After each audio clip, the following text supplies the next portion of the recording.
Alright, this learning resource is about writing shorter sentences. So if it's the case that your tutor or lecturer or educator has requested that you write shorter sentences, or suggested to you that it would be easier for you and for the reader if you were writing shorter sentences, this learning resource is for you. So I'm going to motivate for why one should write shorter sentences, at least at the outset of one's university, tertiary, even high school sort of writing trajectory. And then I'm going to give an example of how one does this and sort of explain the mechanism of how one reduces one's sentence length. So shorter sentences are much easier to write. It's much easier to write a good grammatical, syntactically sound sentence if it's shorter, right? It's also much easier to be clear, to write with clarity, to communicate lucidly and understandably if your sentences are short. Much easier to grammatically control your sentences, I must emphasize that. The longer your sentence gets, the more subclauses, dependent or independent clauses your sentences have, the more difficult it is to make them grammatical. So at least when you're in the early phases, I would highly recommend that you write in short sentences. So that's from the writer's perspective, easier to write. From the reader's perspective, it's much easier to interpret your work if your sentences are short, right? One gets a break, one gets to breathe, one gets a pause at the end of a sentence. So if these are shorter, it means that one has more time to pause and understand what the sentence is communicating.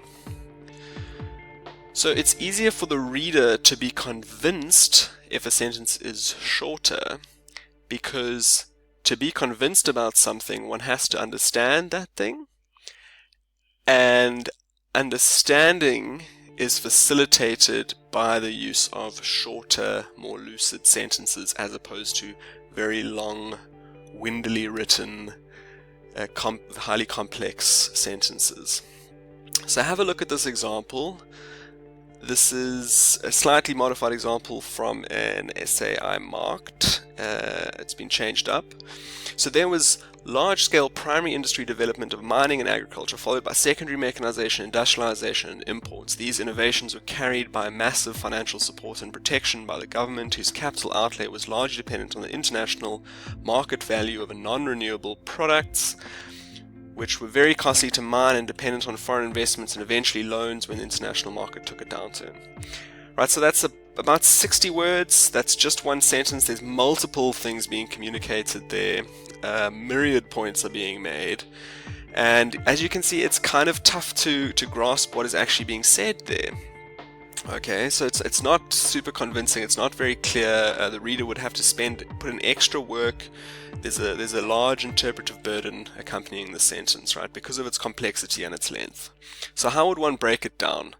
I'm going to illustrate how one would do this. The main thing to bear in mind is look for the pause, look for when there's a pause in the sentence, and look for when one idea has been communicated, and then try and note when the next idea is being communicated, and then try and insert a full stop in there and modify the sentence in a minor way so that you can have a new sentence. Check this out. So that there was large-scale primary industry development of mining and agriculture, followed by secondary mechanization, industrialization, imports. So that's one point being communicated, so I just stick a full stop in there. There was large-scale primary industry development of mining and agriculture, followed by secondary mechanization, industrialization, imports. Full stop, right? So you just split the sentence right there. Now, this is actually a new idea. These innovations, right, the innovations presumably in mechanization and imports, and probably industrialization, were enabled by massive financial support and protection from the government. Okay, so then that's a separate idea. So I just turn that into its own sentence. Innovations in mechanization and imports were enabled by massive financial support and government protectionist policies. Right, full stop. Whose capital outlay? So the whose there is indicating that it's the state's capital outlay. So whose capital outlay was largely dependent on the international market value of non-renewable products, which were costly to mine and dependent on foreign investments. So then because because the whose was referring to the state, now I just state up front that this is the state or the government that we're talking about in my new sentence, because this sentence is now self-contained, right? So the state's capital outlay was largely dependent on the international market value of non-renewable products, which are costly to mine and dependent on foreign investments, full stop. And then the original sentence continues, and eventually loans when the international market took a downturn. So now I'm making this final clause a sentence on its own. So then I just start, eventually loans were required because the international market took a downturn.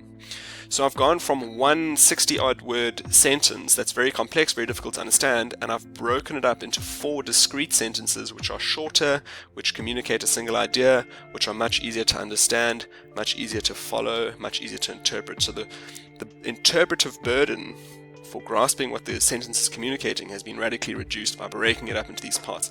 And all I did was I looked for where there's a break, where there's a pause, and where a new clause would have started, and where a new idea is being communicated. So break the sentences up at the pause, say less per sentence, try and communicate not more roughly than one main idea in a sentence. Alright, thanks for watching and good luck.